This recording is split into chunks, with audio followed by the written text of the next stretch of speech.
Good morning everyone. तो मैं हूं आपका दोस्त एडवोकेट तुलसीराम सिंह और आप देख रहे हैं मेरा यूट्यूब चैनल। तो कैसे हैं आप? आशा करता हूं अच्छे होंगे।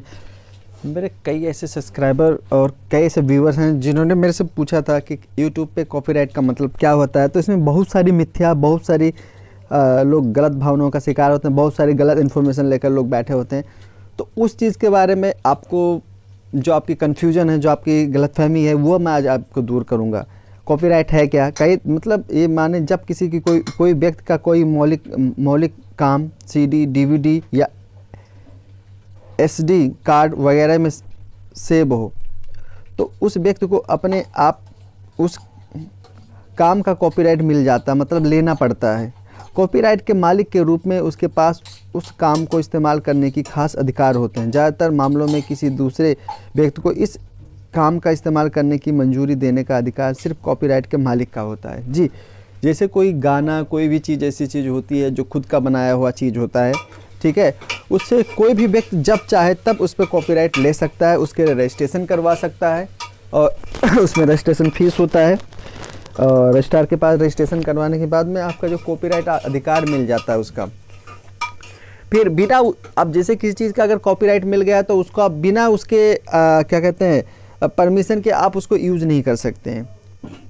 तो आइए बढ़ते हैं। अब देखिए, एक जो सवाल है लोगों ने पूछा था कि किस तरह से कॉपीराइट के मतलब कॉपीराइट के तहत क्या आता है, कैसे आता है। तो इसके बारे में आप लोगों को बताना चाहूँगा। देखियो, ऑडियो विजुअल वाले काम जैसे कि टीवी शो, फिल्में और ऑनलाइन वीडियो, ये आते हैं, कॉपीराइट के तहत आते हैं। साउंड रिकॉर्डिंग, म्यूजिक कंपोजिशन, इसके अलावा आते हैं लिखे हुए काम जैसे कि व्याख्यान, लेख, किताबें और म्यूजिक कंपोजिशन। ये सारी चीज़ें आपका कॉपीराइट की कैटेगरी में आते हैं। इन सब चीज़ों के कॉपीराइट होल्डर बन सकते हैं, मालिक, ऑनर बन सकते हैं।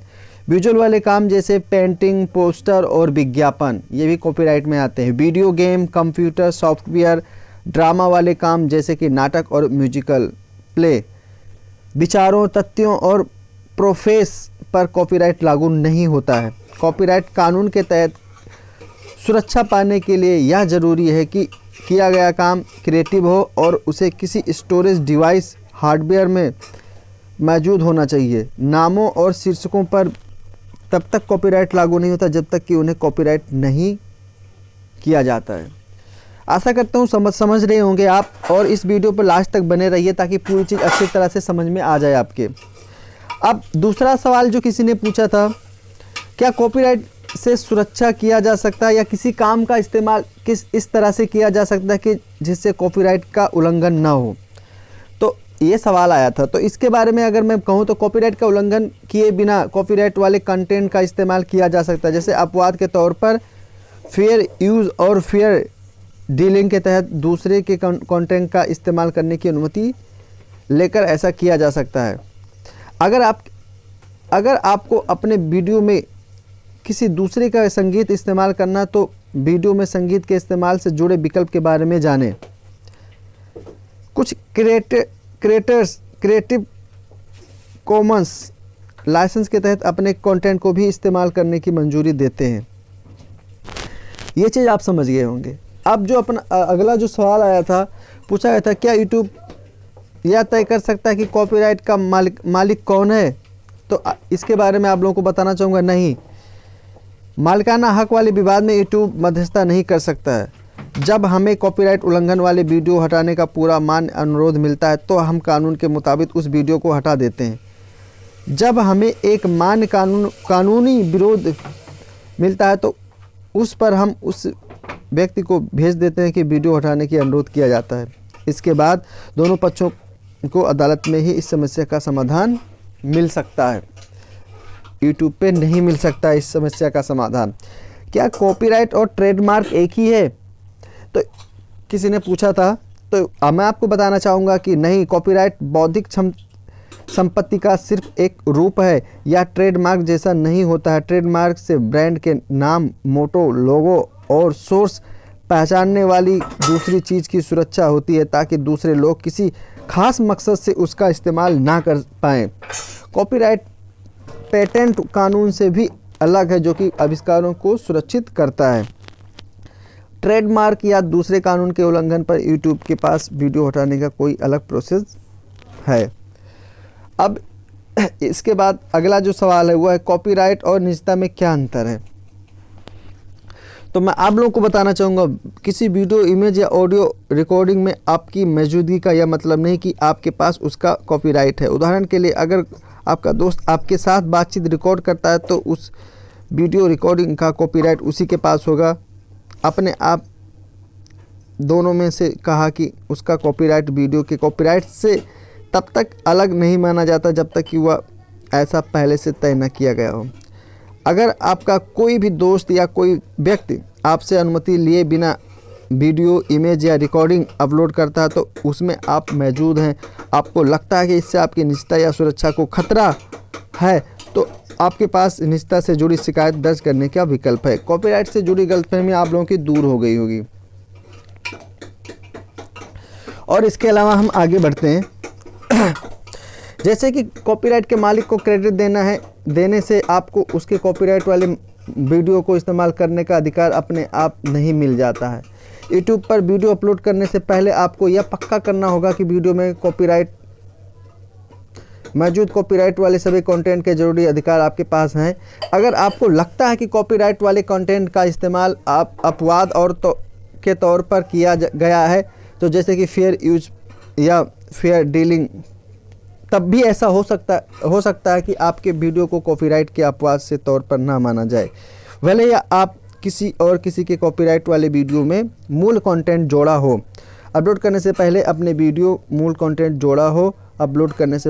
वीडियो को ध्यान में आकलन करें और ज़रूरत पड़ने पर कानूनी सलाह लें।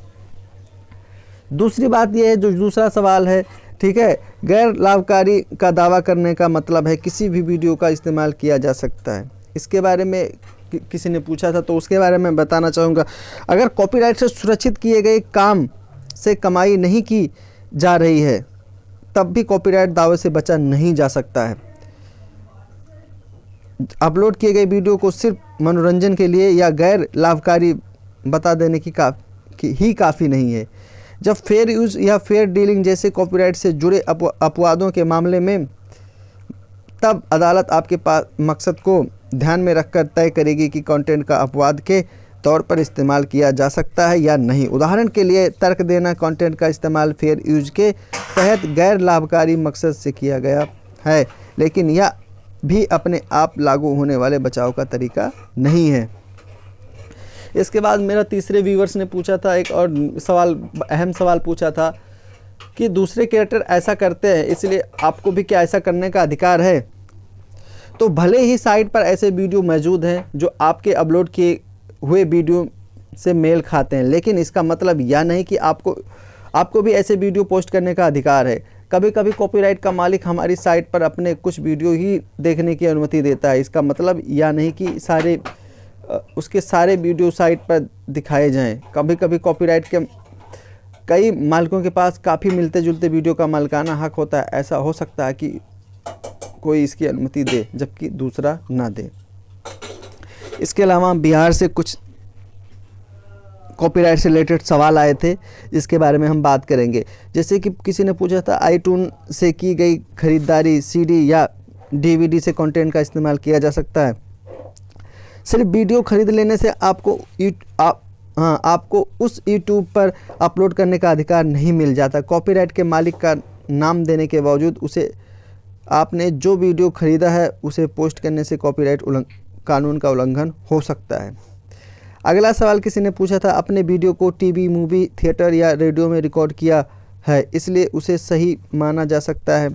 तो मैं आप लोगों को बताना चाहूँगा कि आपने खुद कुछ रिकॉर्ड किया है, इसका मतलब यह नहीं कि आपके पास उसे यूट्यूब पर अपलोड करने के सारे अधिकार हैं। आपने जो रिकॉर्ड किया है उसमें अगर किसी दूसरे व्यक्ति का कॉपीराइट वाला कंटेंट शामिल है, जैसे कि बैकग्राउंड में चला गया कॉपीराइट वाला संगीत, तो भी आपको कॉपीराइट के मालिकों से अनुमति लेनी होगी।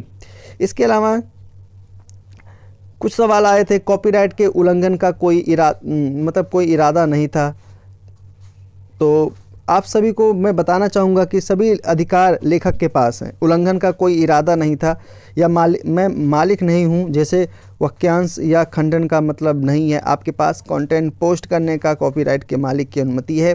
इसका मतलब यह नहीं कि वीडियो को कॉपीराइट के अपवाद के तौर पर इस्तेमाल किया जाए, जैसे कि फेयर यूज़ या फेयर डीलिंग के तहत।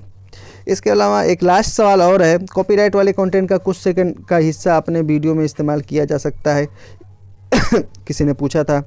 तो मैं आप लोगों को बताना चाहूँगा, अगर वीडियो में कॉपीराइट के मालिक की अनुमति के बिना उसके कॉपीराइट वाले कंटेंट का कुछ सेकंड का हिस्सा भी इस्तेमाल किया जाता है तो इसकी वजह से भी आपको आपके वीडियो पर कॉपीराइट का दावा हो सकता है। अगर आपको लगता है कि आपके कंटेंट का इस्तेमाल कॉपीराइट के अपवाद के तौर पर किया जा गया है, जैसा कि फेयर यूज़ या फेयर डीलिंग के तहत, तो ध्यान रखें सिर्फ अदालत ही इस मामले में आपका अंतिम फैसला कर सकती है। तो ये चीज़ आप लोग समझ गए होंगे। इसके बाद में भी अगर आपका कोई कॉपीराइट से रिलेटेड कोई सवाल है तो आप कमेंट करके पूछ सकते हैं या मुझे मेल कर सकते हैं। फिर मिलेंगे एक नई वीडियो के साथ, तब तक के लिए जय हिंद।